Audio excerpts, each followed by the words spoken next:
Hello दोस्तों, स्वागत है आप सभी का लॉजिकल फिलॉसफी चैनल पर।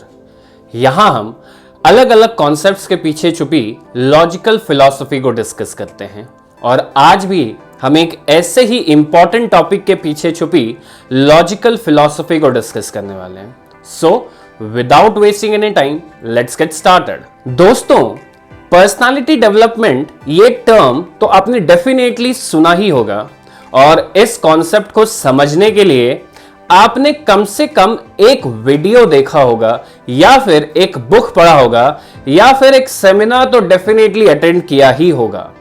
तो दोस्तों, मेरा आपसे यहां पे एक सवाल है कि क्या इन सारे सोर्सेस के थ्रू आपको यह पता चल पाया है कि पर्सनालिटी डेवलपमेंट का सही मतलब क्या है? मुझे पता है कि आपके मन में बहुत सारे जवाब आ रहे हैं, लेकिन मेरा आपसे यहां पे एक हम्बल रिक्वेस्ट है कि आप सारे जवाबों को थाम के रखिए और मेरे साथ इस डिस्कशन में बने रहिए।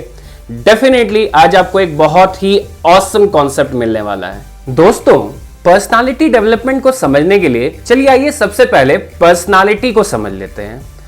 दोस्तों, पर्सनालिटी कुछ इंपॉर्टेंट एलिमेंट से क्रिएट होती है, जैसे कि आपके सोचने का तरीका, आपका एक ओवरऑल बिहेवियर, आपके स्किल सेट्स और आपके पॉजिटिव और नेगेटिव क्वालिटीज। और यही सारे एलिमेंट्स मिलके जब आपकी फैमिली के नजरों में, आपके सोसाइटी के नजरों में और जिनके साथ आप काम करते हैं उनके नजरों में आपकी एक इमेज क्रिएट करती है, आपकी एक छवि बनाती है और उनके नजरों में आपकी एक ओपिनियन क्रिएट करती है कि आप एक कैसे इंसान हैं। और दोस्तों, लोगों के नजरों में आपकी यही छवि और आपके बारे में उनका ओपिनियन ही आपकी असली पर्सनालिटी है। दोस्तों, अब आप में से बहुत से लोग ये कहेंगे कि हमें लोगों से क्या मतलब, लोगों के नजरों में हमारी एक छवि जो बनी हुई है उससे हमें कोई मतलब नहीं, बल्कि हमारी खुद के नजरों में हमारी एक बहुत ही स्ट्रांग इमेज होनी चाहिए। इसी से हम तरक्की कर सकते हैं, वरना नहीं। लेकिन दोस्तों, आप यहां यह भूल जाते हैं कि इस दुनिया में हम अकेले नहीं हैं। सपोज कि आप खुद के नजरों में एक बहुत ही टैलेंटेड आदमी हैं, बहुत ही ज्यादा, लेकिन दुनिया आपको टैलेंटेड नहीं समझती। इससे होगा क्या?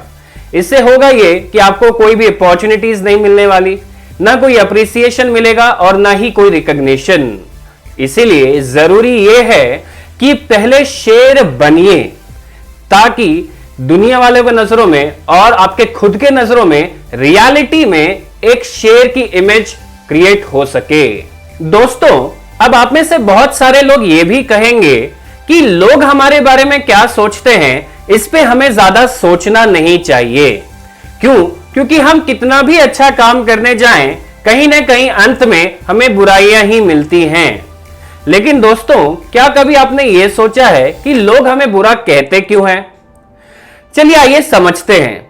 दोस्तों, हम जो भी काम करते हैं, अगर उस काम करने के पीछे के असली मकसद को हम फॉलो नहीं करते तो वो जो काम है वो इम्प्योर बन जाता है, वो इम्प्योर डीड कहलाता है।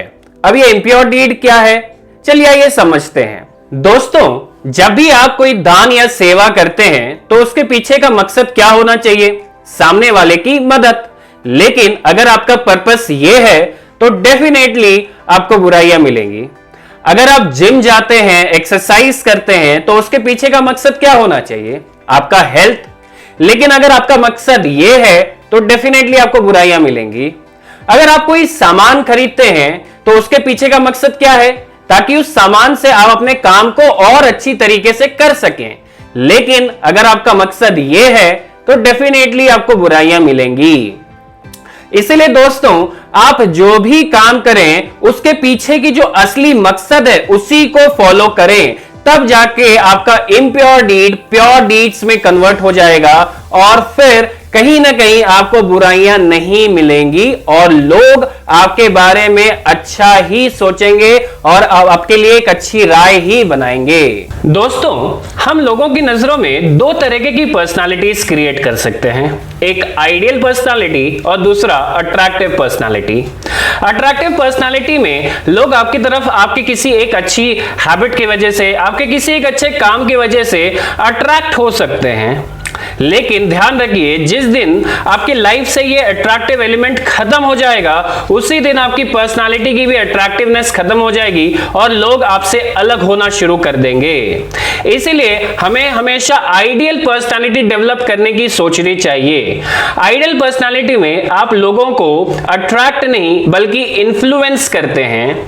अगर आप एक आइडियल पर्सनालिटी डेवलप करते हैं तो लोग आपकी तरह बनना चाहते हैं, यानी कि आपकी तरह काम करना चाहते हैं, आप ही की तरह सोचना चाहते हैं, आप ही की तरह बोलना चाहते हैं, आप उनके लिए एक एग्जाम्पल बन जाते हैं। इसलिए दोस्तों, हमारा मोटिव, हमारा लक्ष्य एक ही होना चाहिए कि आइडियल पर्सनालिटी डेवलप कैसे करें। तो चलिए आइए देखते हैं और समझते हैं कि एक आइडियल पर्सनालिटी कैसे डेवलप की जाती है। दोस्तों, आइडियल पर्सनालिटी को हम दो सेक्शंस में डिवाइड कर सकते हैं। एक है आउटर पर्सनालिटी और एक है इनर पर्सनालिटी। आउटर पर्सनालिटी आपका एक पूरा आउटवर्ड अपीयरेंस होता है और ये बहुत जरूरी इसीलिए बन जाता है क्योंकि लोगों की नजरों में आपकी जो एक इमेज क्रिएट होती है उसमें बहुत ही ज्यादा इंपॉर्टेंट रोल आपका आउटवर्ड अपीयरेंस प्ले करता है।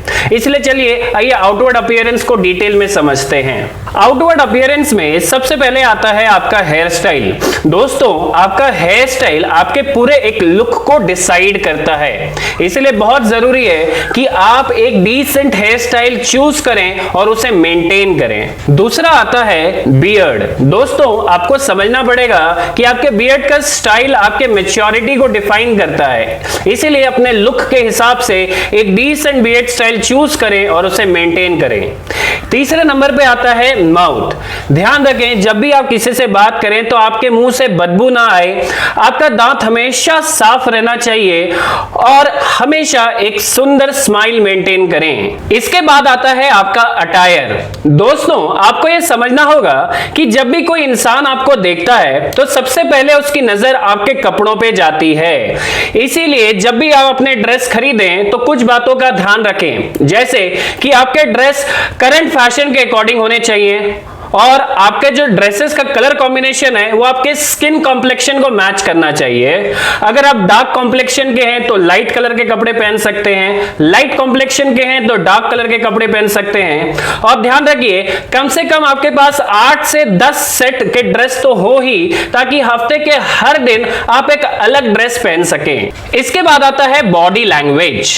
दोस्तों, आपका बॉडी लैंग्वेज आपके बोलने से पहले ही आपके मैसेज को कन्वे कर सकता है, इसीलिए आप बॉडी लैंग्वेज की अच्छे से स्टडी करें, उसे समझें और उसे फॉलो करें। दोस्तों, आपके एक ओवरऑल पर्सनालिटी को डेवलप करने में आपका बॉडी साइज बहुत इंपॉर्टेंट रोल प्ले करता है। बहुत ज्यादा मोटा होने में या पतला होने में कोई बुराई तो नहीं है, लेकिन इसमें कोई अच्छाई भी नजर नहीं आती।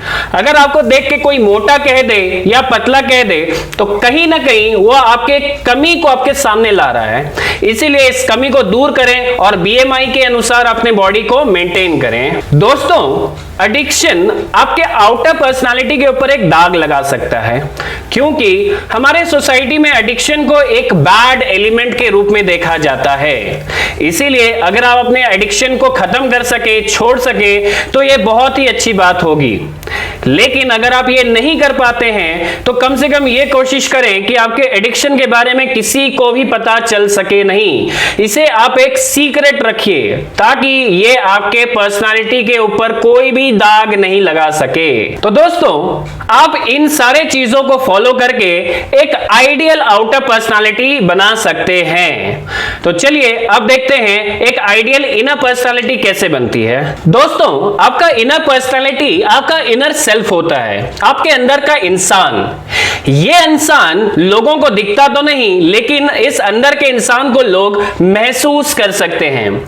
इसीलिए आपको एक स्ट्रॉन्ग इनर पर्सनालिटी डेवलप करनी चाहिए ताकि लोग आपके बारे में जब भी सोचें उनके दिमाग में आपके लिए सिर्फ और सिर्फ पॉजिटिव थॉट्स ही आएं। इनर पर्सनालिटी को डेवलप करने के लिए सबसे पहले आपको कम्युनिकेशन समझना पड़ेगा और कम्युनिकेशन में आपको सिर्फ और सिर्फ एक ही प्रिंसिपल फॉलो करना है, जो कि है ये। दोस्तों, आपको यह समझना पड़ेगा कि इस संसार में हर एक इंसान अपने आप को समझाना चाहता है, बोलना चाहता है। वो कभी भी दूसरों को सुनना नहीं चाहता। इसीलिए आप इस प्रिंसिपल को फॉलो करें और उनकी इच्छा को पूरी करें, उनको सुने। इसके बाद आता है कॉन्शियंस। दोस्तों, आपको यह समझना होगा कि जिस भी सोसाइटी में, जिस भी समाज में आप रहते हैं, उस समाज में क्या करना सही है और क्या करना गलत है, इसकी समझ आपको बहुत ही अच्छे से होनी चाहिए। यही समझ लोगों के दिल में आपके लिए एक अच्छी भावना पैदा करेगी। दोस्तों, आपका ज्ञान, आपका नॉलेज आपको समाज में रिस्पेक्ट, रिकॉग्निशन और एक पोजीशन दिला सकता है। इसीलिए कोशिश करें जितना ज्यादा हो सके उतनी किताबें पढ़ें और अपने आप को अपडेटेड रखें, क्योंकि एक ज्ञानहीन व्यक्ति कभी भी समाज में अपने लिए रिस्पेक्ट और पोजीशन नहीं पा सकता। इसके बाद आता है कमिटमेंट। दोस्तों, आपको यह समझना होगा कि एक आइडियल पर्सनालिटी तभी बन सकती है जब लोग आपके ऊपर बहुत ज्यादा भरोसा करें, ट्रस्ट करें। और यह ट्रस्ट और भरोसा तभी बन सकता है जब आप अपने हर एक किए हुए वादे को निभाएं, चाहे वो वादा किसी और से हो या खुद से। दोस्तों, इनर पर्सनालिटी को डेवलप करने के लिए कंपैशन एक बहुत ही इंपॉर्टेंट रोल प्ले करता है। अगर दूसरों के प्रति आपके मन में भेदभाव है, घृणा है या फिर नफरत है, तो डेफिनेटली आप कभी भी आइडियल पर्सनालिटी डेवलप नहीं कर सकते। दोस्तों, हमें यह समझना होगा कि इस दुनिया में चाहे वो जानवर हो या इंसान, वो सिर्फ प्यार मांगता है। इसीलिए हर किसी को प्यार बांटें और हर किसी के लिए अपने दिल में सद्भावना रखें। इसके बाद आता है हेल्प। दोस्तों, कोशिश करें एक ऐसा व्यवहार बनाने की कि जब भी कोई एक इंसान मुसीबत में हो तो उसके दिल में मदद के लिए सबसे पहले आपका ही नाम आना चाहिए। आप मदद कर सकें या ना कर सकें, कम से कम हर किसी को मदद करने के लिए अपने दिल में एक भावना जरूर रखें। और आखिर में आता है स्पिरिचुअल बिहेवियर। दोस्तों, भगवान और उनकी भक्ति को अपने जीवन का हिस्सा नहीं बल्कि अपना जीवन बनाएं, क्योंकि भक्ति एक मार्ग ऐसा रास्ता है, एक मार्ग ऐसा उपाय है जिससे आप अपने अंदर के कचरे को, अपने अंदर के मैल को पूरी तरीके से खत्म कर सकते हैं। और जिस दिन ये मैल खत्म हो जाएगा उस दिन आपके हर एक विचार सिर्फ और सिर्फ शुद्ध ही होंगे। तो दोस्तों, हमने ये देखा कि एक आइडियल पर्सनालिटी कैसे डेवलप किया जाता है। और अगर आपने एक आइडियल पर्सनालिटी डेवलप कर लिया तो आप दुनिया के लिए, अपने समाज के लिए और खुद के लिए एक परफेक्ट एग्जाम्पल बन जाएंगे। तो दोस्तों, आज हमने इस पूरे डिस्कशन से पर्सनालिटी डेवलपमेंट के पीछे छुपी लॉजिकल फिलॉसफी को समझा और मुझे यकीन है कि इस पूरे डिस्कशन से आज आपको एक ऑसम कॉन्सेप्ट मिल चुका है। तो चलिए दोस्तों, आज के डिस्कशन को यहीं एंड करते हैं और मिलते हैं अगले सेशन में एक नए कॉन्सेप्ट के साथ, एक नए टॉपिक के साथ। तब तक के लिए बाय बाय, थैंक यू।